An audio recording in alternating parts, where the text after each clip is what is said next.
आज के इस पॉडकास्ट में हमारे साथ एक ऐसे शिक्षक हैं जिनकी शुरुआत राजस्थान के वागड़ क्षेत्र से हुई है, जहाँ की बोली में एक अपनापन होता है और बातों में सादगी। इन्होंने 7 वर्षों तक महाविद्यालय में अध्यापन किया है और 12 वर्ष तक विद्यालय स्तर पर विद्यार्थियों के व्यक्तित्व को संवारा है। पढ़ाना इनके लिए सिर्फ एक पेशा नहीं रह गया, बल्कि एक जिम्मेदारी है।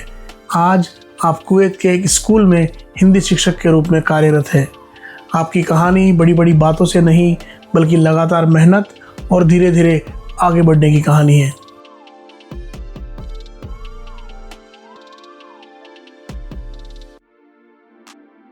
नमस्कार दोस्तों, मैं फिर से हाजिर हूँ आपके सामने द संदीप पॉडकास्ट का एक नया एपिसोड लेके। आज हमारे मेहमान हैं दिग्गज भट्ट। बहुत बहुत स्वागत है दिग्गज जी आपका हमारे प्रोग्राम में। बिल्कुल भाई संदीप भाई, बहुत बहुत धन्यवाद आपका। पहली बात तो आप सभी से ये कहना चाहता हूँ मैं कि संदीप भाई एक नेक काम कर रहे हैं, और नेक काम ये है कि लोगों को जागरूक करना। लोगों को जागरूक करने के लिए एक मोटिवेशन होता है, एक डेडिकेशन होता है। वो ये काम कर रहे हैं कि पॉडकास्ट के जरिए हर किसी को जोड़ने की कोशिश कर रहे हैं, और जोड़ने के माध्यम से ये काम ये खर्चीला भी है, क्योंकि आजकल कुछ भी काम करना उसमें समय चाहिए, और समय पैसों ज़्यादा कीमती है। ये लोगों को बुला रहे हैं, बड़े बड़े आर्टिस्ट को, उनको समय दे रहे हैं। समय के साथ में एक चीज़ ये कर रहे हैं कि हर किसी को इन्वॉल्व के साथ में अपना इंपॉर्टेंट समय छुट्टी निकाल करके, अपना एक दिन बिगाड़ करके सामने वाले का समय ले रहे हैं। तो आपसे विनम्र निवेदन मेरा ये है कि आप कम से कम एक काम ज़रूर करें, इनका जो पॉडकास्ट चैनल है उनको सब्सक्राइब करें, अधिक से अधिक लोगों को सब्सक्राइब के लिए मोटिवेट करें। मोटिवेट करना इसलिए इंपॉर्टेंट है क्योंकि जितने लोगों के पास ये जाएगा पॉडकास्ट, उतने लोगों को ये फ़ायदा होगा। तो संदीप भाई, आपका दिल की गहराई से धन्यवाद कि आपने इस पॉडकास्ट के लिए मुझे सेलेक्ट किया है, और मैं आपके साथ आज हूँ। इसके लिए भी आपका आभार, आपका बहुत बहुत धन्यवाद। बहुत बहुत धन्यवाद आपके। बहुत बढ़िया शब्द थे ये मेरे लिए। उम्मीद करता हूँ लोग आपकी बात सुनेंगे। तो दिग्गज भाई, आपका सफ़र कैसा रहा? वागड़ से कुवैत तक का जो सफ़र आपने शुरू किया, उस सफ़र के बारे में बताइए, अपने बारे में कुछ बताइए। ऐसे सफ़र की अगर बात करें तो एक मज़ेदार सफ़र है मेरा भी। आपके हाथ में आपकी सोच के अनुसार कुछ भी नहीं है, तो जो होना है वो होगा। मैं आजना गांव से हूँ, मेरा नाम दिग्गज भट्ट है, और सरकारी विद्यालय में पढ़ा हूँ आजना के सीनियर सेकेंडरी में। उसके बाद मैंने ग्रेजुएशन किया, वो भी आजना से किया है। मास्टर किया मैंने कोटा से किया है, जो हिंदी में है। और इसके बाद मैंने एमएड किया है, जिससे मैंने कम से कम 7 से 8 साल एक अलग अलग कॉलेजों में अपना अध्यापन करवाया है। ये मेरा एक डिफरेंट अनुभव था कि जब मैं क्रिकेट को देखता, मेरे दिमाग में एक सोच आती कि यार ये ऑलराउंडर की मांग क्यों होती है, ऑलराउंडर क्यों चाहिए सबको। तो मैंने जो मेरा ग्रेजुएशन था उससे डिफरेंट सब्जेक्ट मैंने मास्टर में चूज़ किए। मास्टर में चूज़ करने का रीज़न ये था कि मेरे ग्रेजुएशन में एसएसटी और संस्कृत है, तो मैं हिंदी में मास्टर करूँगा, क्योंकि मुझे ऑलराउंडर बनना था। मतलब हर क्षेत्र में खुद को आगे ले जाना था कि मुझे कोई बोल दे दिग्गज तो हिंदी पढ़ा, मैं पढ़ा सकता हूँ। दिग्गज कोई कहे संस्कृत पढ़ा, मैं पढ़ा सकता हूँ। दिग्गज कहे एसएसटी पढ़ा, मैं पढ़ा सकता हूँ। दिग्गज कहे कोई हिस्ट्री पढ़ा, तो मैं पढ़ा सकता हूँ। क्यों पढ़ा सकता हूँ? फिर मैंने एमएड किया, मैंने साइकोलॉजी में कमांड की। अभी मुझे कोई बोलेगा दिक्कत तो साइकोलॉजी पढ़ा, बीएड में मैंने साइकोलॉजी पढ़ाई है 5 से 6 साल हिंदी के साथ में। तो वो इतना ही प्रोफेशन के साथ में मैंने शिक्षा मनोविज्ञान को भी पढ़ाया है। तो क्यों पढ़ाया? इसका रीज़न ये था कि गाँव के लोग हमसे यही सोचते हैं कि भेड़ चाल का मतलब ये कोई चल रहा था वो पीछे चलना है। स्कूल लाइफ दोस्तों का था, हमें अपनी जिम्मेदारी पता होनी चाहिए। तो एक फनीएस्ट था दोस्तों के साथ घूमना। एक अभी भी एक फेज चलता है कि शाम को खेलो, और कल एग्जाम है तो भी शाम को खेलना है। तो जीवन थोड़ा मज़ेदार है, इंटरेस्टिंग भी है, और एजुकेशनल वाइज अगर कहें तो हमें बहुत कुछ सीखने की भी बहुत ज़्यादा ज़रूरत है। कुवैत में आपके आने का क्या प्रोग्राम रहा? कैसे आप कुवैत आए? क्या सोच लिया भाई मैं इंडिया में वहाँ पढ़ा रहा हूँ और मैं अब कुवैत चला जाऊँ? क्योंकि आप जैसे बता रहे हैं आप इंडिया में 6-7 साल 8 साल पढ़ा चुके हैं ऑलरेडी। तो कुवैत आने का कैसे एकदम से प्लान बन गया आपका? ये सब नियति का खेल है सर, बता दूं आपको मैं। ये भी एक फ़न ही है मेरे लिए। कुछ डाउनफॉल होते हैं लाइफ में, और डाउनफॉल में मैंने सर एक चीज़ देखी है कि आपका कोई नहीं है, नोबडी इज़ योर्स। आप ये चीज़ डिसाइड कर ले कि मेरा ये सब मेरे हैं, मेरा वो भूल जाओ आप। जब आप लाइफ के डाउनफॉल में जाओगे ना, तो आप ये ज़रूर देखोगे कि आपके आसपास आपको आपके पेरेंट्स मिल सकते हैं, या कुछ 1-2 लोग और मिल सकते हैं जो आपके दोस्त हो सकते हैं, या फैमिली में कोई हो सकता है। बाकी जिनके लिए आपका समर्पण, डेडिकेशन रहा है जीवन में, वो इंसान जिसको आपने समय दिया है और वो आपको समय देगा, ऐसा आप सोच रहे हो जब आप डाउनफॉल में हो। तो डाउनफॉल में कोई किसी का नहीं होता है। मैंने लोगों के बहुत ताने सुने हैं इवन मुझे घर से बाहर निकलना अभी शर्म आती थी कि यार क्या घर से बाहर निकलूँ या नहीं निकलूँ। ये डाउनफॉल था मेरा जीवन में, और डाउनफॉल हर किसी के जीवन में आना चाहिए। डाउनफॉल हमेशा ये बताएगा आपको सर कि अपना कौन है पराया कौन है। सही है। डाउनफॉल ये बता देगा अपना कौन पराया कौन, और अपने को वही, ये सब नियति का खेल है। मैंने 12th के बाद ग्रेजुएशन मतलब पढ़ाई छोड़ दी थी। पढ़ाई छोड़ने के बाद भी मुझे भगवान वापस वही ले आया, एजुकेशन फील्ड ही वापस में आ गया वही, कि मैंने ग्रेजुएशन किया, फिर मैंने बीएड किया, फिर मैंने मास्टर किया, फिर मैंने एमएड किया, फिर मैंने स्कूलों में पढ़ाया 8 से 10 साल, फिर मैंने कॉलेज में 7-8 साल पढ़ाया। उसके साथ में मेरे पास पार्ट टाइम जॉब थे, उसके साथ में मेरे अग्रवाल क्लासेस महाराष्ट्र नागपुर, वहाँ मैंने भी नीट और JEE कोचिंग होती है वहाँ पे मैंने पढ़ाया। जहाँ हिंदी का जो सब्जेक्ट है वहाँ पे 9-10 के लिए मेरा ऑनलाइन सेटअप है मेरे घर पे भी, कि मैं इवनिंग 5-6 और 6 to 7 मेरी क्लास लगती थी, वहाँ पढ़ाया। फिर मैंने भिलोड़ा एक स्कूल है वहाँ पे अक्षर इंटरनेशनल, मैंने वहाँ पे पढ़ाया। अर्ली मॉर्निंग जूम पे क्लासेस लगती थी मेरी छुट्टियों में। तो ऐसे चीज़ें हुई हैं जीवन में कि यहाँ आना, ये जर्नी सब डिसाइडेड थी, और मैं यहाँ पे आना एक सौभाग्य की बात मानता हूँ। और कुवैत आना, कुछ लोग मैंने देखा वीडियो बनाते हैं और एक मजाक बता दूँ, मजाक मतलब एक कुछ इन्फ्लुएंस तो ऐसा करते हैं यार कि कुवैत की ज़िंदगी को इतना बेकार बताते हैं। तो उनको लेके भी कभी ये नहीं बोलना चाहिए कुवैत की लाइफ ऐसी है, पढ़ो तुम। ये मुझे थोड़ा इरिटेट करता है कभी बार, मैं मैसेज भी करता हूँ कोई अगर डालता है तो अच्छा सफ़र है, और कहीं ना कहीं सब इच्छा से हो रहा है उनकी, तो अच्छा होगा। जैसा आप बता रहे हैं, बहुत सारे इन्फ्लुएंसर बोलते हैं कुवैत की लाइफ ऐसी है। इंडिया में बहुत सारे इन्फ्लुएंसर जो अपने राजस्थान वागड़ में ही बनाते हैं, तो बहुत ही मजाकिया वीडियो कुवैत के बारे में बनाते हैं। ये मतलब नेगेटिव साइड दिखाने का ज़्यादा कोशिश होता है। हालांकि बहुत कुछ पॉजिटिव है कुवैत में। हमारे वागड़ की, अगर माफ़ करें, वागड़ की जो इकोनॉमी चल रही है वो मोस्टली कुवैत से चल रही है। हालांकि बहुत दूसरे भी लोग काम कर रहे हैं, बट वागड़ का बहुत योगदान अर्थशास्त्र का कुवैत का है।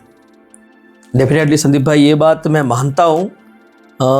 आज जो आप सोने की चेन गले में देख रहे हो, जहाँ तक मुझे पता है कि गले में सोने की 2-3 चेन देखते ही सोचते थे कि आदमी कुवैत से आया। और अगर बता दूं कि फ़ंड की बात करूं, शायद समाज लेवल की हो सकती है, एजुकेशन लेवल की हो सकती है, चाहे कुछ भी हो सकती है।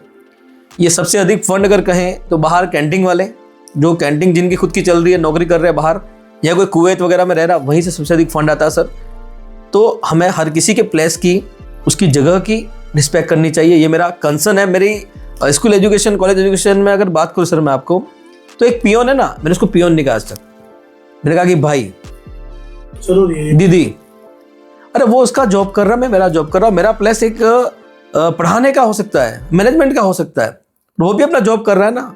तो आप जैसा दोगे आपको मिलेगा। तो मेरा अगर कहूँ, मैं आपको तारीफ नहीं करूँगा मेरी, बट मैंने अगर कहा ना भैया मुझे ये काम है, अब मैं आपको बता दूँ कि उसने मेरा काम कितना भी खतरनाक हो, आधी मतलब शाम को भी कहा भैया मेरा मोबाइल भूल गया हूँ, चार्जर भूल गया, तो वो वापस स्कूल जाएगा और मेरे लिए वो चीज़ लेके आएगा। और कुछ टीचर ये बोलते हैं दिग्गज भाई यार आपका तो ये काम करते, हमारा करते क्या नहीं। मेरे का एक सम्मान दो पहले तो। इनसे चिल्ला के बात करना, ये चीज़ें नहीं होनी चाहिए, क्योंकि हम उस प्लेस में हैं, भगवान हमको जहाँ ले जा रहा हम वहाँ पे है। इसका मतलब ये नहीं कि वो छोटी प्लेस पे है, वो अपना जॉब कर रहा है, उसके पास एजुकेशन इतना है। अगर वो पढ़ लिख लेगा तो वो आपकी जगह आ जाएगा ना। तो respect, give respect, take respect. आपने इंडिया में स्कूल्स में पढ़ाया, इंडिया में कॉलेज में पढ़ाया, यहाँ आप स्कूल और कॉलेज दोनों में पढ़ा रहे हैं, तो क्या डिफरेंस देखते हैं आप वहाँ की पढ़ाई में और पढ़ाने में, और यहाँ पढ़ाई और पढ़ाने में? बहुत ज़्यादा डिफरेंस है सर, बता दूँ आपको मैं। इतना अंतर मेरे जीवन में कभी नहीं देखा, पर ये तो संयोग है, मैं पढ़ा रहा हूँ यहाँ पे आने के बाद मैं अदर काम, मतलब कुछ जॉब मिल जाए बाहर कहीं पे, उस तरीके से मैं यहाँ पे आया था। और 1 महीने तक मैंने कम से कम इंटरव्यूज़ दिए स्कूल्स में, वहाँ का एक्सपीरियंस भी लिया। वहाँ जो है वो यहाँ पे है। आप में अगर स्किल है ना पढ़ाने की तो पढ़ा सकते हो। मुझे अंदर से एक आवाज़ थी, और मुझे यहाँ लाने में कुछ लोगों का बहुत ज़्यादा योगदान है। और मेरा भाई है, मतलब उसको ब्लड रिलेशन नहीं है मेरा उससे, तो उसने मुझे एट द एंड मुझे एक लाइन कही कि दिग्गज मैंने सोच लिया है कि मैं तेरी उंगली पकड़ूंगा, चाहे पूरी दुनिया मुझे कह दे दिग्गज ऐसा है, पर यहाँ आने के बाद मैं जो ट्रस्ट तेरे पे कर रहा हूँ वो ट्रस्ट मेरा ब्रेक नहीं होना चाहिए। तो मेरा यही कंसर्न है कि उम्मीद जिंदा रखो।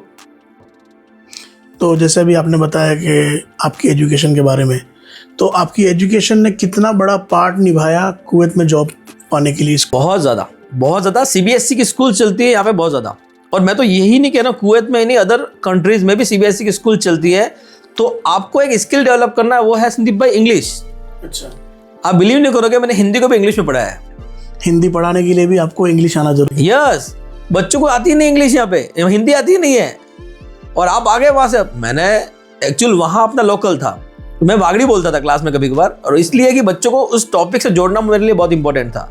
अपने वागड़ का बच्चा है तो वो किससे टच होगा? वागड़ी बोलूंगा तो अरे मारसा जोरदार पढ़ा भी रहे, मन मोजा भी रहे, किम मारसा वागड़ी बोली रहे, वो टच होता और समझता वो। तो वागड़ी बोलना वहां महत्वपूर्ण था मेरे लिए। यहाँ मुझे बच्चों के लिए अंग्रेजी बोलनी पड़ती है। मेरे बच्चे ने बोल दिया मुझे डाउट है सर प्लीज इंग्लिश में, तो मैं उनको इंग्लिश में कम्युनिकेट होता हूँ उनके साथ में। इसका रीजन ये है कि बच्चे को अनकंफर्टेबल नहीं होना चाहिए। अभी जैसे इंडिया में आप देखो तो बहुत सारे लोगों ने बीएड किया हुआ है और वो प्राइवेट स्कूल्स में पढ़ाते हैं।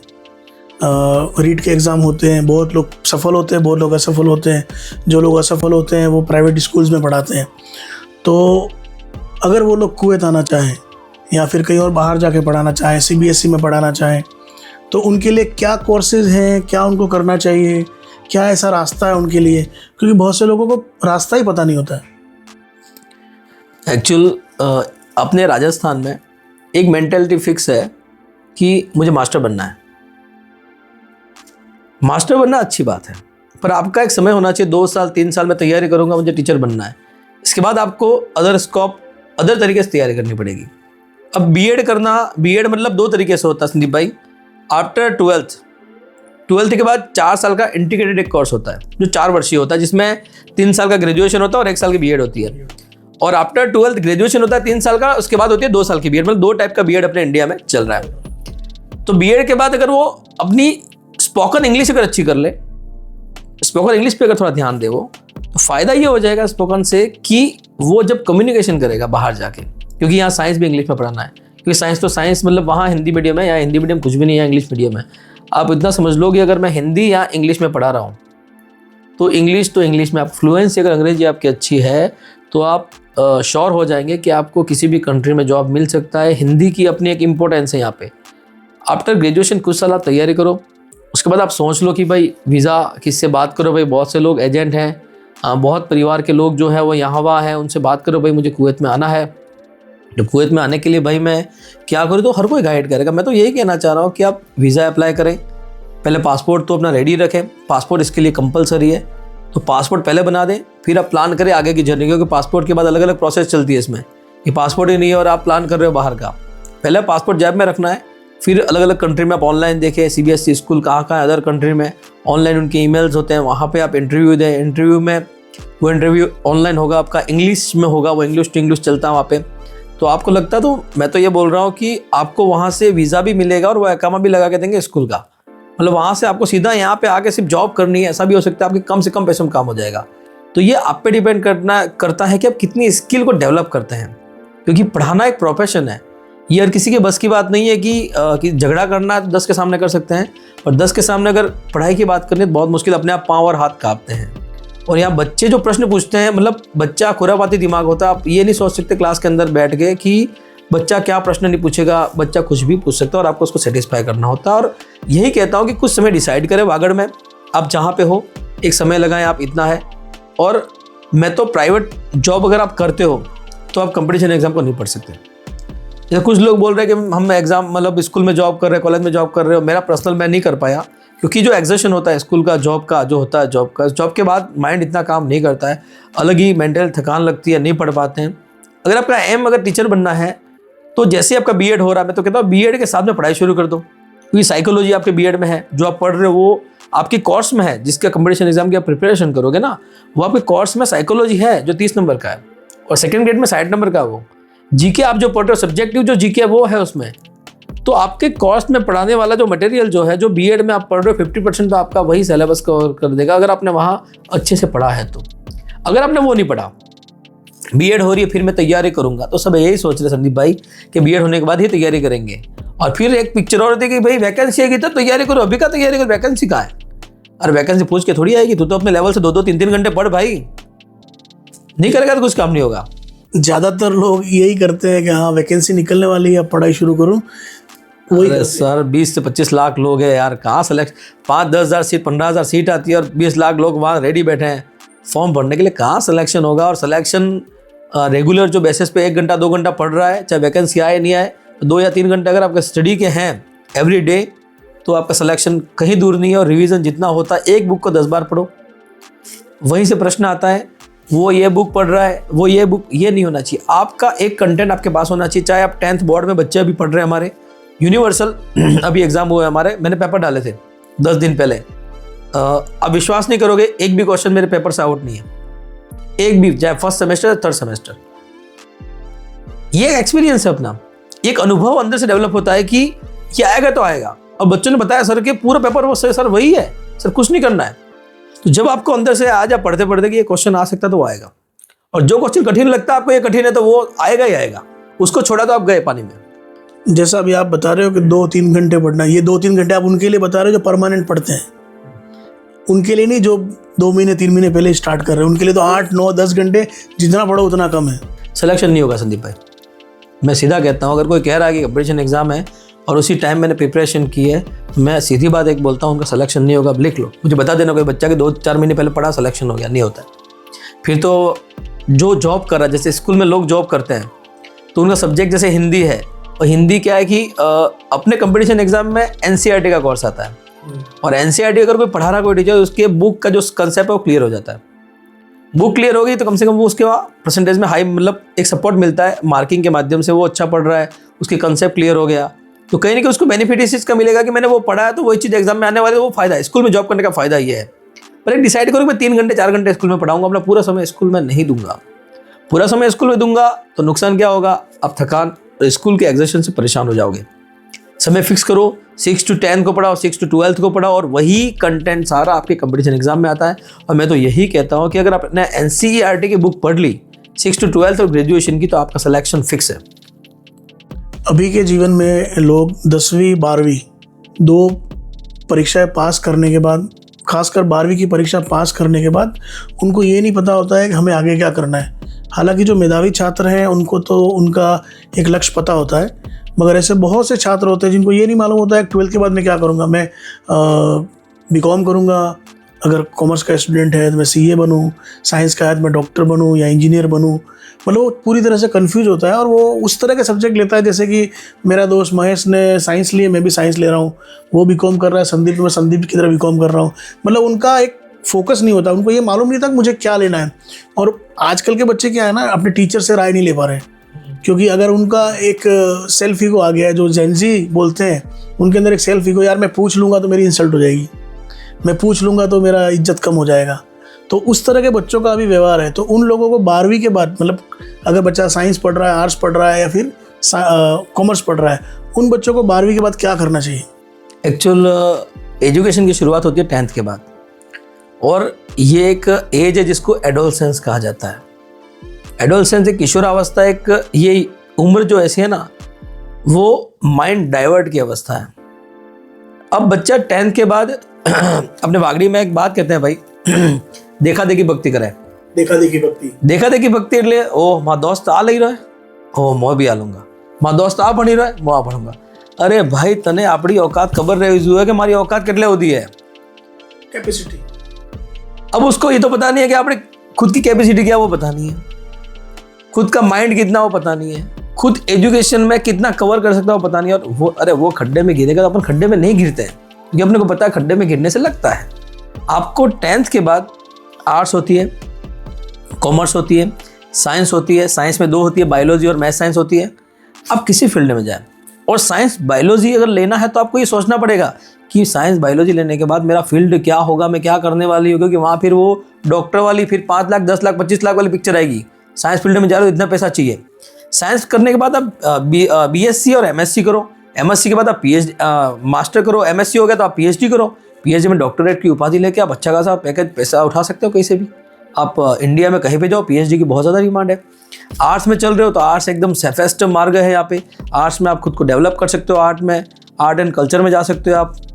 उसके बाद आप आर्ट्स वाले सबसे सेफ जोन अगर कहें तो वो कंपटीशन एग्जाम की तैयारी के लिए कुछ भी कर सकते हैं। साइंस वाले जो है ना, उनका ये फायदा क्या पता है साइंस में, कि वो काफ़ी एग्जाम दे सकते हैं। आफ्टर 12th ही उनके लिए एक मार्क खुलता है कंपटीशन एग्जाम, चाहे वो लाइब्रेरी वाला हो कि कोई भी एग्जाम, कंपटीशन एग्जाम हो, टीचर के अलावा कोई भी एग्जाम आ गया, वो फ्री माइंड से दे सकता है। कॉमर्स वाला अकाउंटिंग हर किसी को मशीन के ऊपर अकाउंटिंग व्यक्ति की आवश्यकता है, क्योंकि अकाउंट हैंडलिंग आजकल आप बहुत पैसा कमा रहे हो कि आपके बैंक में बहुत पैसा है, तो आप क्या करोगे, इसका हिसाब कैसे रखोगे, कागज़ पे लिखोगे। आजकल टेक्नोलॉजी आ गई है, उसके लिए बीकॉम वाला बंदा चाहिए, अकाउंट वाला बंदा चाहिए। वो आफ्टर 10th वो अगर कॉमर्स लेता है, कॉमर्स लेने के बाद वो बीकॉम करता है, बीकॉम करने के बाद वो हर क्षेत्र में जा सकता है कि अपने अकाउंट का परचम लगा सकता हो। हर फील्ड में प्रोफेशन है, लॉन्ग लाइफ है, शॉर्ट। अगर आप चाहते हो कि मुझे 12th के बाद जॉब चाहिए, तो बहुत ज़्यादा कंपटीशन एग्जाम है, आप फोकस करें उनके ऊपर, कोई दिक्कत नहीं, कॉलेज चलती रहती है। आपका एम फिक्स होना चाहिए कि मुझे क्या करना है। आपका एम फिक्स नहीं है कि यार वो तो नहीं पढ़ रहा है तो मैं क्यों पढ़ूँ, वाह मैं तो घूमने जाता हूँ, फिर वो भटका हुआ आएगा। 12th के बाद एक अवस्था ये बहुत खतरनाक है जिसमें विपरीत लिंगी आकर्षण वाला हो सकता है, माइंड का डाइवर्जन हो सकता है कि घूमना, खाओ पियो, ऐश करो, तो वो वाली चीज़ें होती है। बट आप चूज़ करो आफ्टर 10th आर्ट्स, कॉमर्स और साइंस में मैथ साइंस, और आपका बायोलॉजी और आपका मैथ साइंस कर सकते हैं, बायो और मैथ ले सकते हैं साइंस की फील्ड में। आप आफ्टर 12th उसी फील्ड में आप आगे जाओ। आप बीएड करो तो ठीक है, बीएड नहीं करो तो बहुत ज़्यादा अदर ऑप्शन है आपके पास, वो करो। पीएचडी कर सकते हैं आप। उसके बाद आप एमएससी जिसमें कर रहे हो उसमें पीएचडी करोगे तो पीएचडी एक डॉक्टरेट उपाधि, जैसे अपन नहीं था घर के बाद डॉक्टर, ये डॉक्टर वो। मैं भी जब एक बार ऐसा हुआ था, डॉक्टर लिखा हुआ था, मैंने कहा किसका डॉक्टर है यार ये। अब मुझे नहीं पता डॉक्टर का मतलब ये कि एक पदवी होती है, एक पद होता है, पता नहीं है कि मतलब किसी चीज़ का डॉक्टर होगा भाई ये, मानक उपाधि। हाँ, मैंने फिर पता चला कि ये डॉक्टर मतलब ये तो एक पीएचडी करते हैं, उस समय तो डॉक्टर लगता है, डॉक्टरेट एक लगता है। तब पता चला कि पीएचडी का, और फिर मैं एजुकेशन में जुड़ा भाई, फिर ये पीएचडी बहुत डिमांड है। और फिर पीएचडी को देखते हुए मैंने एमएड, पीएचडी के थोड़ा सा नीचे एमएड आता है, मैंने 2 साल एमएड कर लिया। फिर मैं कॉलेज में जंप किया मैंने, और स्कूल में पढ़ाया हुआ था, और काफ़ी मतलब बता दूँ 300-350 बच्चों को एक क्लास में पढ़ाया है। और अगर 300-350 बच्चे अगर मेरी क्लास में साइलेंट बैठे हैं, शांत बैठे हैं, तो कुछ मिला तो बैठे होंगे, क्योंकि बच्चे को बिठाना क्लास के अंदर बहुत ज़्यादा मुश्किल है। माइंड डाइवर्ट होगा, देखा देखी भक्ति नहीं करनी है। 10th के बाद आपको पता है कि मैं किस फील्ड में मास्टर हूँ, क्योंकि 10th के बाद बच्चों को पता चल जाता है कि यार मैं मैथ अच्छी पढ़ सकता हूँ, साइंस अच्छी पढ़ सकता हूँ, यार मैं विलो हूँ तो मैं आर्ट्स में रहता हूँ, कोई दिक्कत नहीं है। धीरे धीरे आगे बढ़ो। किसी को देख के अगर आगे बढ़ रहे हो तो आप फाल कर रहे हो, नुकसान कर रहे हो खुद का भी और परिवार का भी, क्योंकि पैसा कमाना बहुत मुश्किल है। मतलब कुल मिला के बात यही है कि जब आप 10वीं पास कर लो, उसके बाद ही आपको आपके फ्यूचर के बारे में सोचना है। यानी मुझे कलेक्टर बनना है या मुझे डॉक्टर बनना है, इंजीनियर बनना, 10वीं में ही आपको डिसाइड करना है। आप 12वीं में आके डिसाइड नहीं कर सकते, शायद मैं यही समझ रहा हूँ। क्योंकि 10वीं के बाद आपको पता चलेगा आपको आर्ट्स लेनी है, कॉमर्स लेनी है, मैथ लेनी है, साइंस लेनी है, तो वहीं से आपको शुरू करना है, और उस तैयारी को आपको 10वीं से शुरू कर लेना है। यस संदीप भाई, मुझे एक दिव्य कीर्ति है जो आरएस के फाउंडर हैं, विकास दिव्य कीर्ति, उनका एक स्टेटमेंट बताता हूँ। सबसे अधिक आरएस अभी निकले हैं तो वो आर्ट्स के फील्ड से निकले हैं। मतलब आर्ट्स मतलब कला मतलब आप कहो कि 10th के बाद कोई बच्चा आर्ट्स लेता है, हिंदी मीडियम सबसे अधिक सिलेक्शन हुआ हिंदी मीडियम्स का, उनके कुछ इंटरव्यू में पढ़ता हो तो अगर कहते हैं कि साइंस वाले ही पढ़ सकते हैं या कॉमर्स वाले ही कर सकते हैं, सच मैं अब उनका इंटरव्यू देखे, वो खुद को फाउंडर है उसके, और उनको पता है कि क्या सही है क्या गलत है, और वो बता रहे हैं मुझसे ज़्यादा अच्छा होगा। तो आर्ट्स वाला जो कर सकता है वो कोई भी कर सकता है। हाँ, 10th के बाद क्यों सोचना पड़ेगा, वो इसलिए क्योंकि 10th के बाद आपको 12th करना है। 12th के बाद आप साइंस में जा रहे हो तो आपको डॉक्टरेट के फील्ड में जाना नहीं जाना डिसाइड करना पड़ेगा। आपके 12th के बाद आपको एसटीसी करनी है, या 12th के बाद आप बीएससी करके पढ़ाई छोड़ रहे हैं, तो आप साइंस की जगह कुछ और लें। आपको पता होना चाहिए प्राइवेट सेक्टर में मुझे पढ़ाना है या मुझे किसी क्षेत्र में जाना है। जब तक आपका एम डिसाइड नहीं होगा संदीप भाई, तो कुछ नहीं हो सकता। आप किसी को देख के उस फील्ड में जा रहे हैं, वो आगे जा रहा है, आप फेल हो गए, तो फिर आप वापस बैकअप लोगे। बहुत एग्जाम्पल है मेरे पास, बहुत एग्जाम्पल है। बच्चे मुझे पूछते हैं, मैं सीधा मुंह पे बना कहता हूँ कि तेरी औकात ध्यान में रख, तू उसकी तरह कूद मत, वो करेगा। और मुझे कुछ समय बाद बच्चे बोलते हैं यार कि sir thank you so much sir. अभी एक बच्चे का पुलिस में सिलेक्शन हुआ कुछ दिन पहले ही, तो उसका इंस्टाग्राम मैंने देखा, मैंने कुछ मैसेज नहीं किया, बस मैंने लाइक किया। सर ओवरऑल वो स्टोरी वगैरह डालता, तो उसको तुरंत मुझे मैसेज किया, sir thank you so much. मैंने कहा क्या हो गया thank you so much? Sir आपने कॉलेज में सपोर्ट किया और मुझे बोला कि तू अपने लक्ष्य पे ध्यान दे और तू ये कर सकता है। तो सर मैंने कर दिया, सर मेरा हो गया सिलेक्शन। तो एक प्राउड फील होता है कि यार चलो हमारा पढ़ाया हुआ बच्चा, और मैं बता दूँ टीचर में फील्ड में भी हैं जिनको मैंने मोटिवेट किया, और काफ़ी बच्चों का रिस्पॉन्स भी आता है। क्योंकि कॉलेज में बीएड को पढ़ाया तो बीएड के बाद बच्चा तैयारी करता है। हमारा सिलेक्शन नहीं हुआ, इसका रीज़न कुछ हमारी कमजोरी हो सकती है, और मैं एक फेल्यूर हूँ। मुझे कहने में कोई शर्म नहीं है कि मैं फेल्यूर हूँ। फेल्यूर होना एक्सपीरियंस से ज़्यादा इम्पोर्टेंट है। एक फेल्यूर ना होना और एक व्यक्ति जो फेल्यूर है वो ज़रूर बता सकता है कि गलती कहाँ होती है, और एक सक्सेसफुल इंसान कभी ये नहीं बता सकता गलती कहाँ होती है, कि वो सक्सेस बताएगा कि आप इतना बड़ा सक्सेस के पार कर लोगे। आजकल गलतियों से सीखना इंपॉर्टेंट है संदीप भाई। सफलताओं से तो क्या सीखोगे आप? अब आप सफल बन चुके हो, कोई व्यक्ति सफल ही हो रहा है, क्या आपको गाइड करेगा? वो सफलता बताएगा आपको। सफलता से तो यही होता है कि भाई सफलता से उम्मीद बनती है। सफल आदमी को देख के हाँ यार मुझे भी ये बनना है, एक उम्मीद बनती है। पर एक असफल आदमी से ये सीखने मिलेगा कि उसने क्या गलती की है जो मुझे नहीं करनी है। और यही मैं भी सबको कहना चाहता हूँ, भाई आप गलतियों से सीखें, गलतियाँ ना करें। सही है ना? बिल्कुल सही। आपने जैसे बताया कि आप हिंदी पढ़ाते हैं यहाँ पे, बहुत से लोगों के दिमाग में ये होता है कि यार हिंदी पढ़ा के मैं क्या करूँगा, हिंदी का कहाँ मेरे को जॉब मिलेगा। क्योंकि दुनिया में क्या है, टीचिंग में भी आपको मालूम है मैथ्स, साइंस ऐसे जो सब्जेक्ट हैं उनके टीचर ज़्यादा होते हैं। हिंदी के टीचर बनना बहुत कम लोग चाहते हैं। अगर है भी तो कोई संस्कृत का बनना चाहता है या उर्दू का बनना चाहता है। हिंदी मतलब धीरे धीरे लोग, अभी जैसे आपने बताया कि आपको हिंदी के लिए भी इंग्लिश में उनको समझाना पड़ता है, तो मतलब हिंदी के लिए अवसर है अभी बाकी है या फिर नहीं है? संदीप भाई मैं फिर से एक चीज़ कहता हूँ, हिंदी की अपॉर्चुनिटी हर जगह पे है। हिंदी को लेके आप किसी भी सीबीएसई स्कूल आप सर्च करेंगे जब नेट पे, सीबीएसई स्कूल कौन कौन सी कंट्री में है, तो आपको बहुत ज़्यादा कंट्री दिखेंगे जहाँ सीबीएसई मतलब कौन सा सिलेबस है अपने इंडिया वाला।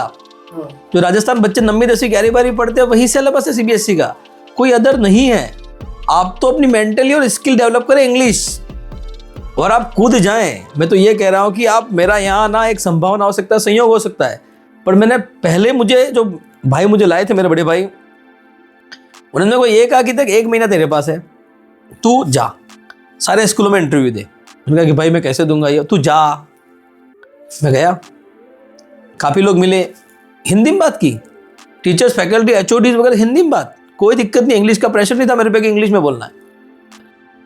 मतलब ऐसा हवा बना हुआ है कि भाई इंग्लिश में मैं कैसे बात करूँगा, मैं कैसे इंटरव्यू दूंगा, अरे यार इंग्लिश तो मैं पढ़ा नहीं सकता, इंग्लिश तो मैं बोल नहीं सकता। हालांकि इसमें मैं एक गलती और मानता हूँ, जैसे अपनी स्कूलें होती है जो इंग्लिश स्कूल्स भी हैं, जैसे हमारे इंडिया में, राजस्थान में, गाँव में वगैरह में, आसपास में जो इंग्लिश स्कूल है वहाँ इंग्लिश पढ़ाई जाती है। इंग्लिश मीडियम होने के बाद भी कम्युनिकेशन जो है वो इंग्लिश में नहीं है, कम्युनिकेशन हिंदी में है। तो बच्चा जानता है tense, present tense, past tense, future tense, कहाँ आईएनजी लगेगा, कहाँ वर्ब लगेगी, सब मालूम है, पर वो बोल नहीं पाता है। मुझे आज तक समझ में नहीं आया, ये मेरे साथ भी हुआ है। इंग्लिश में भले मेरे नंबर अच्छे थे पर मैं बोल नहीं पाता था। पर जब यहाँ आया, जब यहाँ से लोगों से बातचीत करना शुरू किया, शुरुआत में टूटी फूटी इंग्लिश बोलते थे, फिर थोड़ा और इम्प्रूव हुआ, फिर इम्प्रूव होता गया धीरे धीरे। तो मैं यही बोल रहा हूँ कि बच्चे वहाँ इंग्लिश बोलते नहीं। इवन मेरा बेटा भी जो पढ़ रहा है, सीबीएसई से पढ़ रहा है, उसके जब दोस्त, उसके लोकल दोस्त मिलते हैं, वो वागड़ी बात करने लग जाते हैं। तो मैं बोलता हूँ कि तुम पढ़ सीबीएसई इंग्लिश स्कूल में रहे हो तो कम से कम इंग्लिश तो बोलो, बाहर तो इंग्लिश बोलो, घर में तो हम हिंदी बोलना चाह रहे हैं तुमसे। हम ये भी नहीं बोलते किसी को कि आप घर में भी इंग्लिश बोलो, नहीं, घर में आपकी वागड़ी बोलो, आप हिंदी बोलो, बाहर इंग्लिश आप बात करो। क्योंकि हो सकता है आप इंग्लिश सीख लो और आपको वागड़ी ना आए। बहुत से पेरेंट्स ऐसा करते हैं, बच्चों के साथ हिंदी वागड़ी में बात नहीं करते हैं घर पे। आप वागड़ी में बात करो बच्चे से, इंग्लिश बाहर सीख लेगा बच्चा, हिंदी भी बाहर सीख लेगा। तो मैं वही बोल रहा हूँ कि इंग्लिश में बात नहीं करते बच्चे, उसकी वजह से उनको ये तकलीफ आगे जाके आती है। संदीप भाई, ये आपने एक अच्छा दुख बोला। मैं भी इस प्रोफेशन से निकला हूँ, वहाँ इंडिया से आया हूँ। यहाँ पे एक ही चीज़ है, स्कूल में इंग्लिश बोलनी है, चाहे फर्स्ट क्लास का बच्चा हो, चाहे 10th क्लास का, 12th का, कॉलेज का, आपसे हिंदी में बात यहाँ कोई नहीं करेगा। अपने वहाँ इंग्लिश मीडियम है और इंग्लिश मीडियम नाम का छप्पा मारा हुआ, इंग्लिश मीडियम में हिंदी चलती है। वहाँ बच्चे कोई इंग्लिश में, यहाँ बच्चा बच्चे से बात कर रहा है इंग्लिश में, टीचर से बात कर रहा है इंग्लिश में, काम का हो नहीं काम का हो सब इंग्लिश में। मतलब यहाँ टॉकिंग सिर्फ इंग्लिश। मैं हिंदी का टीचर हूँ, मैं हिंदी में बोल सकता हूँ, मुझे उसका अप्रूवल है, बट बच्चा इंग्लिश में बोल रहा है तो मैं हिंदी में थोड़ी बोलूँगा, मुझे इंग्लिश में टॉक करना पड़ेगा उससे। कुछ चीज़ें हो सकती है जो मेरे लिए टिपिकल हो, तो मुझे ज़्यादा इग्नोर करते हुए उसको समझा के साइड हो जाना। मुझे पता है कि ज़्यादा टॉक मुश्किल है बोलना इंग्लिश में, क्योंकि बच्चों की इतनी ज़्यादा इंग्लिश है यहाँ पे। वहाँ एक ऐसी मोनोपोली, इंग्लिश मीडियम, जैसे इंग्लिश मीडियम की क्लासेस चल रही हैं, स्पोकन इंग्लिश चला देंगे स्कूल कॉलेजों में, तो कुछ नहीं होता इससे। टूटी फूटी इंग्लिश बोलो, आप घर में बोल रहे हो। अपने वहाँ एक चीज़ सिखाते हैं, गुड मॉर्निंग, और गुड नाइट। सर मैं I come in sir, can go to toilet, बस ये 4 वर्ड फिक्स है। वहाँ के एजुकेशन में 4-5 वर्ड फिक्स हैं। कुछ स्कूल्स एफर्ट लगा रहे होंगे इसके लिए, इंडिया में बहुत सारे स्कूल में इंग्लिश चलता है और कुछ अच्छे स्कूल्स भी हैं, बट मैं ज़्यादातर देखता हूँ कि अब कर सकते हैं। मेरे गांव का जो विद्यालय है आज ना, उसकी बात करूँ, वहाँ एजुकेशन लेवल इतना हाई है वहाँ सर, वहाँ का रिजल्ट कभी कम नहीं रहता है। वहाँ टीचर भी इतने एप्ट टू टेड रहते हैं कि उनको देख के लगे कि यार पढ़ना चाहिए, इतना अच्छा एजुकेशन, इतने अच्छी पढ़ाई, इतने अच्छे स्मार्ट बच्चे भी इतने प्यारे होते हैं वहाँ कि टीचर को समझते हैं, बोलने की कोशिश करते हैं। आप सिखा रहे हो लर्निंग प्रोसेस, इंग्लिश बोले तो वो इंग्लिश में बोलेंगे। इसमें हिंदी वाला हूँ तो मुझे शुभ प्रभात, जैसे यहाँ पे मैं बोलता हूँ कॉलेज में कि मेरे को शुभ प्रभात बोलना है। कभी बार क्लासरूम में एक फ्लो में गुड मॉर्निंग निकल जाता है, सर नो गुड मॉर्निंग शुभ प्रभात, जो हंसी आ जाती है कि चल कॉलेज में हिंदी पढ़ाता हूँ मैं तो ये आता है। पर बेसिकली घर का वातावरण कैसा भी हो, स्कूल में इंग्लिश बच्चा दोस्त से बोलेगा, चाहे गलत बोले, टूटी फूटी बोले, संदीप भाई बोलना पड़ेगा इंग्लिश। बिगर बोले बच्चे का फ्यूचर नहीं है, इंग्लिश नहीं आएगी बच्चे का फ्यूचर नहीं है आगे। फॉरेन कंट्री में आना है, इंग्लिश बोलना पड़ेगा। और इंग्लिश जिस आदमी ने बोल लिया, जो बच्चा इंग्लिश सीख दिया, वो कहीं पे किसी भी कंट्री में जाके इतना पैसा कमा सकता है। मैं आंकड़ा नहीं बताता हूँ, स्टार्टिंग इतना कमाएगा वो कि इंडिया में फर्स्ट ग्रेड टीचर भी नहीं कमाता है। फर्स्ट ग्रेड 10 साल बाद जितना कमाता है उतना वो स्टार्टिंग यहाँ से शुरू करेगा। जो लोग देख रहे हैं उनको ऐसा नहीं लगे कि भाई हम कोई लैंग्वेज की वो बात कर रहे हैं। एक्चुअली माध्यम ज़रूरी है। अगर आप आप इंग्लिश छोड़ दीजिए, मान लो आप तमिलनाडु जा रहे हैं, मान लो आप केरल जा रहे हैं, मान लो आप बंगाल जा रहे हैं, तो वहाँ की भाषा अगर आपको आती है तो आपके लिए जीवन आसान हो जाएगा। बस यही कहना। यस सर, मुझे कुछ टीचर बोलते हैं जो जिनको हिंदी नहीं आती है, तो उन्होंने रिक्वेस्ट किया कि दिग्गज सर प्लीज़ मुझे हिंदी थोड़ी बहुत सिखाओ ना यार। अब वो टीचर है, मतलब उसका पेमेंट बहुत ज़्यादा है, मतलब मेरे से तो कहीं ज़्यादा ऊपर है। अब मैं ये सोचूंगा कि यार वो हिंदी क्यों सीखना चाह रहा है मेरे से, हम तो सब इंग्लिश में बोलते हैं, वहाँ हिंदी क्यों सीखना चाह रहा है। सो हिंदी भी इंपॉर्टेंट है, क्योंकि हर जगह हर व्यक्ति को हिंदी इंग्लिश नहीं आती है। इसके लिए कहीं जा रहा है तो कम से कम हिंदी भी थोड़े बहुत कुछ वर्ड, जैसे खाने पीने के वर्ड्स हैं वो सर आप सिखाओ। तो हम कभी कभार बात करते हैं बैठ के, तो हिंदी में कुछ वर्ड्स को टॉक करते हैं हिंदी में, तो बोलते हैं हाँ सर ये इसका मतलब इंग्लिश में क्या होता है, ये तो इसको हिंदी में सर ये कहते हैं क्या, हाँ ये कहते हैं। देखो लर्निंग प्रोसेस है ये किसी लैंग्वेज को छोटा बड़ा बनाना नहीं है संदीप भाई। लर्निंग प्रोसेस छोटे बच्चे से मैं सीख सकता हूँ और छोटा बच्चा मुझसे सीख सकता है। और जब जीवन में आप ये सोच लोगे कि एक छोटे बच्चे से आप सीख रहे हो तो आप जीवन में बहुत तरक्की करोगे। लर्निंग प्रोसेस जन्म से शुरू होता है और मृत्यु पर्यंत चलता है, तो ये लर्निंग प्रोसेस होना चाहिए, सीखने की एक ललक होनी चाहिए। भारत और कुवैत, यहाँ की दोनों स्कूलों की तुलना करें तो सांस्कृतिक कार्यक्रम जो होते हैं वो कहाँ ज़्यादा होते हैं, और इनकी संस्कृति से जुड़े रहने के लिए इनकी कितनी अहमियत है कुवैत में? संदीप भाई बहुत ज़्यादा, यहाँ बच्चे के मेंटली डेवलपमेंट पे बहुत ज़्यादा फोकस किया जाता है। यहाँ का बच्चा बास्केटबॉल के लिए अलग पीरियड है, मतलब आप जा रहे हो तो स्पोर्ट्स पीरियड आपको वो बच्चे खेल रहे हैं आपको देखना है। प्रत्येक क्लास का शेड्यूल है, इधर 5 से 6 ग्राउंड है कि प्रत्येक क्लास का बच्चा वहाँ जाएगा और प्रत्येक दिन खेलेगा वो।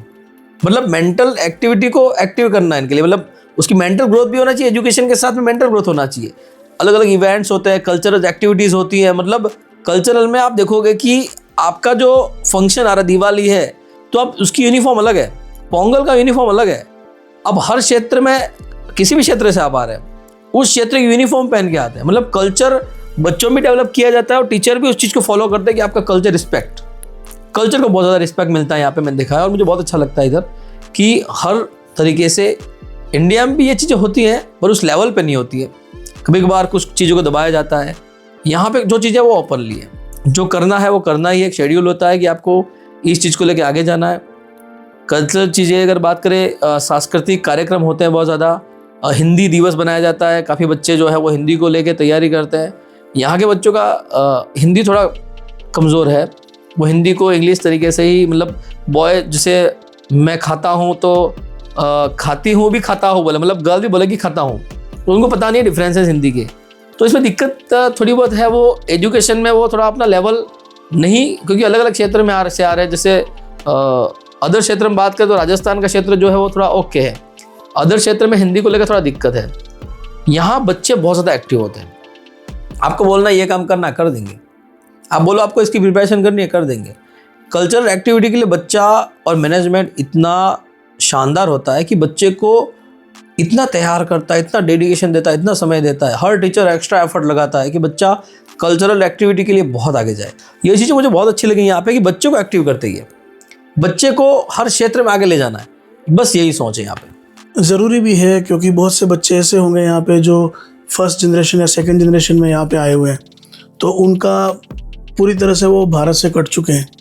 मतलब अगर वो जा भी रहे होंगे तो साल में एक बार जा रहे हैं और इतना कुछ जान नहीं पा रहे हैं। तो ये कल्चरल प्रोग्राम जो है उनको अपनी संस्कृति से, उन संस्कृति की जड़ों से जोड़ के रखने के लिए बहुत ही ज़्यादा कारगर साबित हो रहे हैं। यहाँ डेली का शेड्यूल है, बच्चा योगा भी करता है, बैडमिंटन भी खेलता है, बैडमिंटन की क्लासेस लगती है, तो डांस क्लासेस चलती हैं, बहुत सारी चीज़ें यहाँ पे आप कर सकते हो अगर आपने सोचा आपको करना है।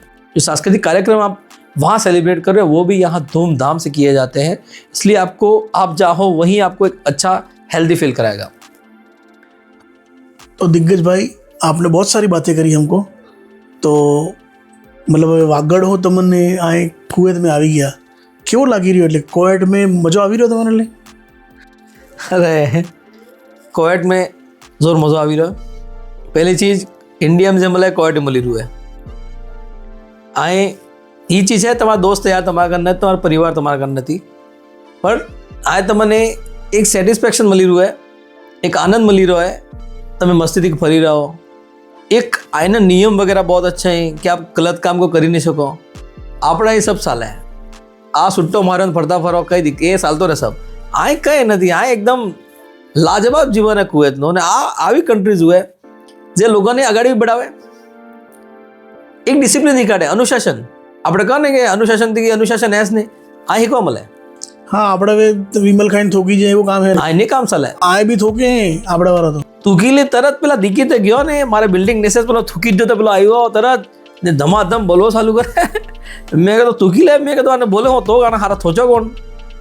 આપણે देखो संदीप भाई, मारे में क्या हुआ है कि आप जो रही रहे हो आप ये चीज ने खराब न करो। हाँ, बराबर। આપણે તો इंडिया में थोकता था थूकी रहो यार, कई कंट्री ने खराब कई चीज ने कई जगह आप बोलो सफाई वालों सफाई कर रहे हो आप तुम ये चीज खराब कर ही रहो, ये गलत है।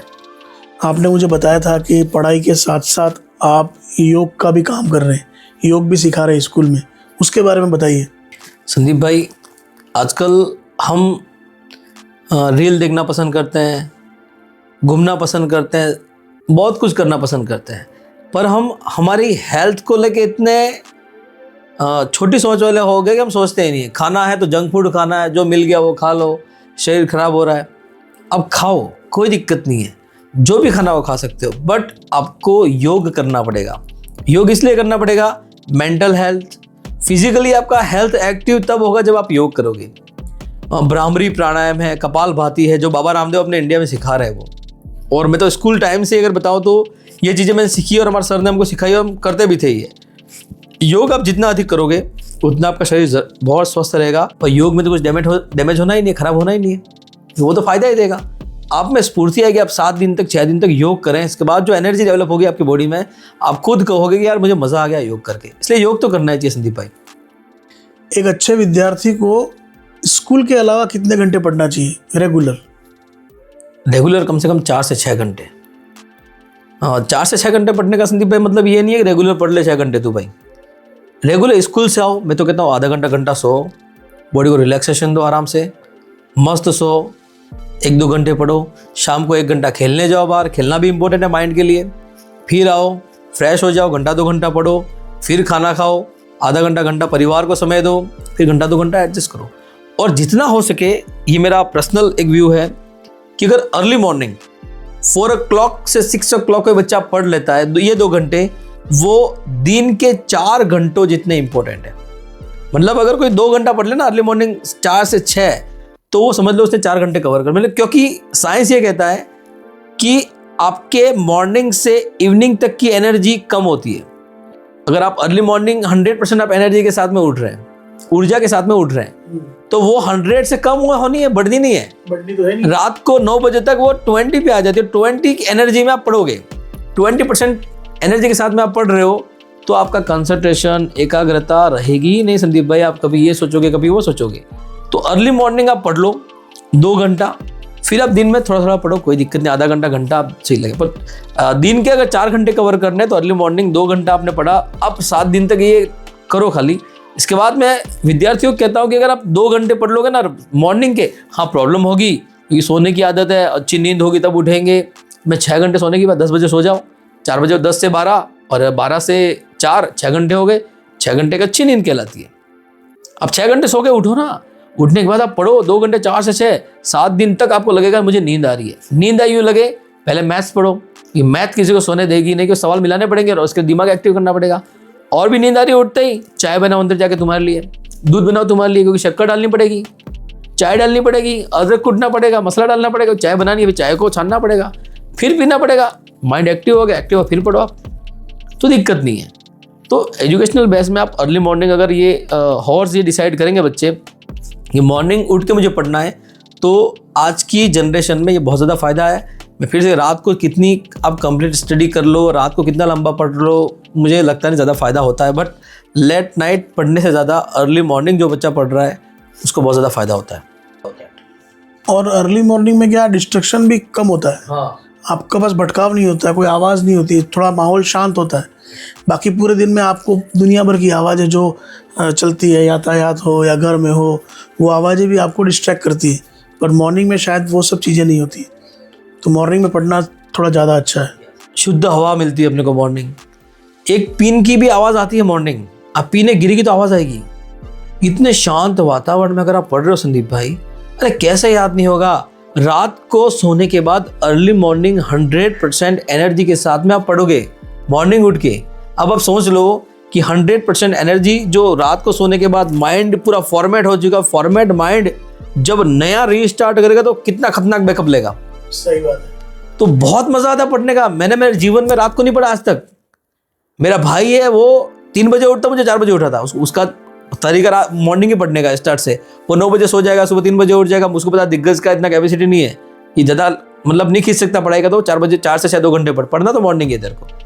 तो ये एक हैबिचुअल था, मेरे आदत में आ गया था। और मॉर्निंग जो याद होता, मतलब एक बार पढ़ लिया ना वो कभी नहीं भूलते हैं संदीप भाई। तो बच्चों को होना चाहिए अर्ली मॉर्निंग उठना, चाहे 2 दिन 4 दिन पेरेंट्स को हो जाए, बच्चा रात को पढ़ रहा है।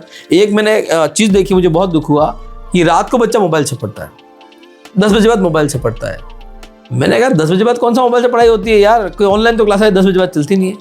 तो बच्चे को डिस्ट्रैक्ट होने से बचाना अगर आपको, और बच्चा लेट नाइट स्टडी कर रहा है, उसके पास से मोबाइल ले लो, आपको समझ में आ जाएगा संदीप भाई कि बच्चा पढ़ रहा है कि टाइम पास कर रहा है। आप 10 बजे बाद ये मोबाइल उनके पास से ले लो। 10 बजे तक आप, जब तक पेरेंट जागता है ना, तब तक बच्चा अगर चाहे तो मोबाइल यूज़ करे 10 बजे तक। 10 बजे बाद पेरेंट्स अगर सो रहा तो मोबाइल लेके सो अपने पास, बच्चा आप अपने आप सो जाएगा, कुछ नहीं करेगा। सबसे मुश्किल ही आज के समय में मोबाइल है। हर बच्चा मोबाइल लेके साथ में रह रहा है, रात को सोने के समय उसको चाहिए, स्कूल से आके उसको मोबाइल चाहिए। और बहुत तो बच्चे आपको मालूम है मोबाइल लेके स्कूल जा रहे हैं। मतलब हालत इतने ख़राब है मोबाइल की वजह से, डिस्ट्रैक्शन पूरी तरह से है। तो मतलब मोबाइल से बचना है, अभी बच्चों को मोबाइल से बचना, ये सबसे बड़ी बात आज की तारीख में है। अगर मोबाइल से बचेंगे तो पढ़ाई पे ध्यान दे सकेंगे, क्योंकि रील्स में आपको पता ही नहीं चलता। आप जब रील देखना स्टार्ट कर रहे हो, आप कब 1 घंटा ख़त्म हो गया पता ही नहीं, और आपका 1 घंटा वेस्ट हो गया। और कोई रिस्ट्रिक्शन नहीं है आप क्या देख रहे हो क्या नहीं देख रहे हो। अब जैसे मेरा मोबाइल है, तो मैं एक एडल्ट आदमी हूँ, तो मैं जो देख रहा हूँ, जो मेरे देखने लायक है पर बच्चों के देखने लायक नहीं है, वो भी बच्चे देख रहे हैं, क्योंकि मोबाइल तो मेरा है, बच्चों का तो है नहीं। तो ये बड़ी समस्या आजकल पेरेंट्स के पास आ रही है, और पेरेंट्स कुछ कर भी नहीं पा रहे हैं। इसका कुछ अगर आप सॉल्यूशन दिखा सको, इसके बारे में अगर आपको कुछ आइडिया है या फिर आपने अपने बच्चों को बताया हो, तो हमारे साथ शेयर करें। बिल्कुल संदीप भाई, आपसे ज़्यादा चालाक आपका मोबाइल है। मैं आपको एक चीज़ बोल देता हूँ, आप जो सोचोगे ना वो आपके मोबाइल में नेक्स्ट वो पोस्ट आ जाएगा। आप रील को स्क्रॉल करने से पहले सोच लो कि यार मुझे ये चाहिए, वो आ जाएगा। आप समझ जाओ कितना खतरनाक फोबिया है। इसके लिए एक पेरेंट्स जिम्मेदार मानता हूँ। अगर बच्चा बिगड़ रहा है तो पेरेंट्स जिम्मेदार है। एक बच्चा पेरेंट्स मोबाइल फ़ोन पे है और बच्चे को बोलेंगे अपन तो फ़ोन पे मत रह, कैसे नहीं रहेगा वो भाई। वो तो देख, लर्निंग प्रोसेस, वो तो आपको देख के सीख रहा है कि मेरे मम्मी मेरे मोबाइल पे है, मेरे पापा मोबाइल पे, तो मैं भी मोबाइल यूज़ करूँगा। आप जाओ, बच्चा जब पास में है तो आप मोबाइल मत यूज़ करो। मैं जब खाना खाता हूँ तो मेरा मोबाइल साइड होता है, सिर्फ खाना। अब मैं मोबाइल देख के खाना खाऊंगा, बच्चा जो है वो मोबाइल देख के खाना खाएगा। बच्चा भी तारक मेहता देखेगा मोबाइल पे। स्वाभाविक चीज़ है संदीप भाई। ये पेरेंट्स नहीं समझता है। मैंने बच्चों को क्या बताता हूँ इसमें मैं, कि आपका बड़ा भाई है या आप छोटे बहन है या बड़े हैं कुछ भी अगर में, तो छोटा आपसे सीखता है। जैसे कभी कभार एक एग्जाम्पल आता है मेरे उसमें कि एक बड़ी बहन ने जिद करके झगड़ा करके पिकनिक जाने के लिए पेरेंट्स को मना लिया, मुझे पिकनिक जाना है, पैसे दो एंड ऑल, खाना नहीं खाया 2 दिन। तो फिर वो छोटा भाई बहन देख रहे हैं ऐसे करके ऐसे। अब उनको सिखाना पड़ेगा कि मुझे मेरी डिमांड को पूरी करवाने के लिए क्या करना, सिखाना पड़ेगा क्या? कुछ भी नहीं भाई। उसने देखा तो बस नेक्स्ट टाइम उसको भी कुछ काम करना, जिद करना, खाना खाना छोड़ना, वो करना, देखो सीख लिया उसने। आप कहीं जा रहे हो, भक्ति कर रहे हो, इबादत कर रहे हो, तो वो करेगा भक्ति इबादत। छोटा भाई बहन आपको देख रहा तो वो चीज़ करेगा। अब आप खाना खा रहे हो मोबाइल लेके, घूम रहे हो मोबाइल लेके, बच्चा साथ में मोबाइल में टच कर रहे हो, तो वो देख के सीखना लर्निंग प्रोसेस है भाई। आप बच्चों को अगर मोबाइल से दूर करना तो आपको मोबाइल से दूर होना पड़ेगा। कुछ और ऐसे होने चाहिए, आपके पास मोबाइल नहीं होना चाहिए, बच्चों के साथ में मोबाइल नहीं होना चाहिए। तो आप देखोगे तो कितना परिवर्तन उसमें आएगा, बच्चा छोड़ देगा वो चीज़ें। पर आपको देखते ही सीख रहा, पेरेंट्स बोल रहा बच्चा मोबाइल नहीं छोड़ रहा। अरे भाई तुमने कब छोड़ा मोबाइल? आप तो मोबाइल छोड़ नहीं रहे हो और बच्चे से डिमांड करो बच्चा मोबाइल नहीं छोड़े, कैसे छोड़ेगा? रात को रील देख रहे हो सोते सोते आप, बच्चा आपके पास में सोया से वो रील देख रहा है, तो उसके अंदर वो नहीं आएगा क्या कि मैं भी देखूं, मेरे हाथ से यूँ रील देखो? ऐसा आता ही है। तो मतलब बच्चे को मोबाइल छुड़वाने के लिए सबसे पहले आपको मोबाइल छोड़ना है, पेरेंट्स को मोबाइल छोड़ना है। 100% मैं ये नहीं कह रहा हूँ पेरेंट्स मोबाइल ही ना यूज़ करें। बच्चा जब तक है कि वो स्कूल जाता है, घूमने जाता है, वो मोबाइल यूज़ करो। बच्चा जब जब घर में आता है तब तब आपको मोबाइल से डिस्टेंस रखना चाहिए। डिस्टेंस मतलब ये नहीं कि पास में पड़ा है, फ़ोन आएगा अपन उठा रहे हैं, ओके बात करें, बात करना गलत नहीं है। सोशल नेटवर्किंग जो है वो इतना खतरनाक फोबिया है, जो ऐसे कंटेंट भी देता है जो खराब भी हैं, ऐसे एडवर्टाइजमेंट आती है जो बुरी भी हैं। बच्चा बहुत भोला होता है, बच्चा ये नहीं समझता है क्या सही है क्या गलत है, वो कभी भी कोई भी लिंक ओपन कर सकता है, कुछ भी नहीं समझ पाता वो। तो पेरेंट्स को बहुत अवेयर और जागरूक रहकर इन चीज़ों के ऊपर काम करना चाहिए। और स्पेशली यही को जब बच्चा साथ में तो मोबाइल अगर पेरेंट्स यूज़ नहीं करेगा ना, तो मैं आपको चैलेंज कर रहा हूँ कि 1 महीने में ही बच्चा मोबाइल से धीरे धीरे दूर हो जाएगा। बच्चा खाना नहीं खाएगा, मोबाइल या खाना खा, ये मैं क्या बोल, खाना खाना मोबाइल चाहिए, मोबाइल दूर रखो, नहीं खाना मत खा, भूख लगेगी कहाँ जाएगा, बात देते जो खाना मैं खा लूंगा, भूख लगने पर तो आना ही है उसको, खाना ही है। मोबाइल क्या, वो खड़े खड़े जो भी मिलेगा सूखा होगा सब खा जाएगा वो। पेरेंट्स को थोड़ा एक्टिव होना, बच्चा नीचे गिर गया। पहले मुझे ये बात बताता हूँ कि जब हम छोटे थे तो मिट्टी थी, धूल में गिर जाते, इतना खराब हो जाते अपने कपड़े वगैरह। तो आजकल तो पेरेंट्स में देखता हूँ मैं, बच्चा नीचे गिरते ही हाहाकार मचे, तो ओ नीचे गिर गया। बच्चा जैसे नीचे गिरा, ओ नीचे गिर गया, वो तुरंत रोएगा। इग्नोर करो, नीचे गिर गया ठीक है, देख लिया, नजर डालो, पता ही नहीं है, चुपचाप उठ के खेलने लग जाएगा। और आपने देख लिया ना, वो तुरंत रोएगा। आप ये देखना, आपके परिवार में कभी आपको देखने का मौका मिले, कोई बच्चा नीचे गिर गया, बेटा तो लगा तो नहीं है, तो वो रोएगा, मेरे को लगा एंड ऑल। जैसे आपने वो गिर गया ना, आपने नजर कहीं और कर ली, वो देखा नहीं उसको, तो अपने आप खेलने लग जाएगा। उसको पता है कमजोरी कहाँ है उसकी, मतलब उसको मालूम है दर्द शेयर करने के लिए कोई है। हाँ, और बता देगा वो, मुझे लगा है, जबकि कुछ नहीं हुआ उसको। ओह, वो नहीं कहता अपन कि वो कीड़ी मर गई, वो मार दी कीड़ी को मैंने, हाँ मर गई, कीड़ी मर गई, हाँ बस मतलब मर गई, मतलब मैं ओके हूँ। तो ये एक ऐसी चीज़ है, बहुत फनीएस्ट लैंग्वेज में, ये फनी है ये बहुत, कि बच्चा इग्नोर जितना अधिक करोगे आप, बच्चा गिर रहा है, कुछ चीज़ें हो रही है बच्चे के साथ में, बच्चा गिर गया, उठ गया, बच्चा सो रहा है, चलते चलते गिर गया, देखोगे तो ज़्यादा करेगा, फाइटिंग कर रहा है, सेल्फ डेवलपमेंट में उसको छोड़ना। हाँ, उसको जो कर रहा करने दो। अरे जो होना है जीवन में वो चलते हुए होगा, सोते हुए होगा, घूमते हुए होगा, खाते हुए होगा। वो है बात सही है, लेकिन मतलब एक अपना एक इनपुट भी होता है ना, कि बच्चा लर्निंग प्रोसेस में है। तो अभी जैसे हम कहते हैं कि भाई जो कर रहा है उसको करने दो, और ये भी मत करो, वो भी मत करो, तो कुछ चीज़ें उसको करनी है, कुछ नहीं करनी है, ये पेरेंट्स को डिसाइड करना होगा। यस बिल्कुल। मैं एक एडल्ट के लिए बताता हूँ, जैसे जो 12 साल से बड़े हैं, और एक पॉजिटिव और नेगेटिव कैसे हम सोचते हैं बताता हूँ आपको मैं। अगर के झगड़ो થઈ રહ્યો है, ચુંબક કેવો તમને કહેશેगा, તમે ઉભા રહો ઘરની બહારને બી કે ઝઘડો થાગા ને તો કામ છોડીને તમે ઝઘડો દેખો કે અરે यार मैं दिख लो થઈ રહ્યું है કે ઠામડો ઘૂંટણ હાલા। ये नेगेटिव एनर्जी जो है ना, वो हमेशा अट्रैक्ट करती है संदीप भाई, ये खींचती है। और आजकल बच्चों की ग्रोथ में सबसे बड़ा कारण यही है, बच्चा ग्रोथ नहीं कर रहा, इसका रीजन क्या, नेगेटिव। बच्चे को मेडिटेशन करना क्यों चाहिए, क्योंकि नकारात्मक चीज़ों की ओर वो भाग रहा है, उसको बचाना पड़ेगा। उसके लिए पेरेंट्स को अवेयर और जागरूक रहना पड़ेगा।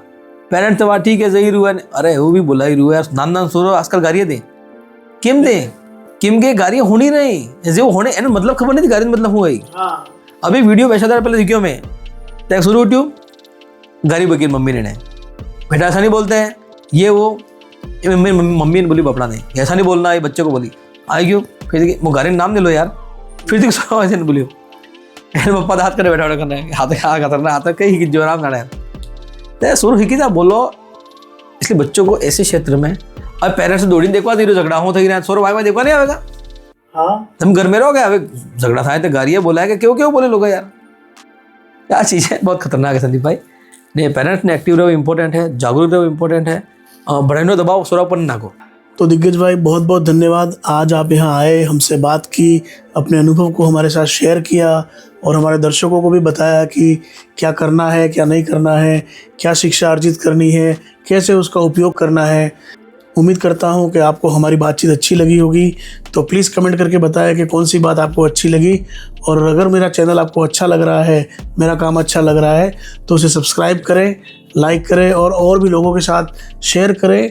और आप हमें बताएं कि आप किसको अगली बार हमारे शो में मेहमान की तरह देखना चाहते हैं। बहुत बहुत शुक्रिया आपका दिग्गज भाई। संदीप भाई आपका बहुत बहुत धन्यवाद। आप एक बड़ी मुहिम के माध्यम से काम कर रहे हो और सभी दर्शकों से ये निवेदन करता हूँ कि इस पॉडकास्ट चैनल को यूट्यूब के ऊपर जो है उसको अधिक से अधिक सब्सक्राइब करें। सब्सक्राइब इसलिए नहीं करना है कि ऐसे ही आजकल देख रहे हैं कि बच्चे फॉलो किसी को भी करते हैं, जो मर्जी वो फॉलो करते हैं। इस चैनल को फॉलो करने के बाद वो ये सीखेंगे कि जीवन के हर क्षेत्र में आगे कैसे बढ़ना है। तो संदीप भाई आपका बहुत बहुत आभार, आपने इस काबिल समझा कि बच्चों को मैं कुछ बता सकता हूँ, वो आपने सही समझा।